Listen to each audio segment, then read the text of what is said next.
What is HTML? HTML stands for Hypertext Markup Language. Even though hypertext is technically one word, they gave it two letters. I guess they thought it was important.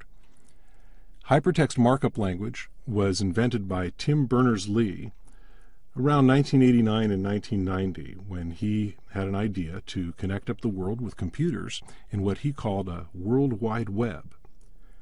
And as part of this process, he invented a language for describing documents that could link to each other. And this language he called HTML, or Hypertext Markup Language. HTML is based on a previous language called SGML, which is the Standard Generalized Markup Language. SGML was designed in the early 80s as a language for describing structured documents and for giving structure to documents. What you're looking at on the screen here is examples of HTML documents, and you can see that the documents contain these keywords that have angle brackets around them, like right here on the screen. HTML there.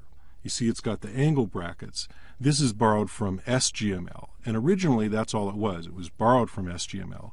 He wasn't going to use SGML as part of the language. He was just borrowing the structure from it.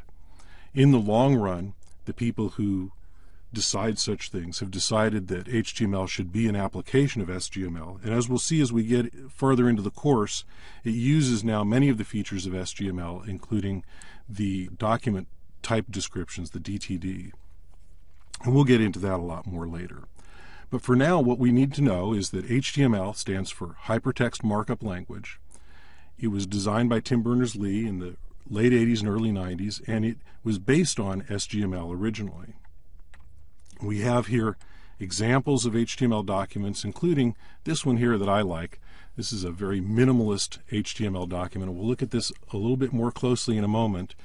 This is the way we used to write HTML, and today they make us write exactly the same thing like that. And we'll get into why that is in a little while.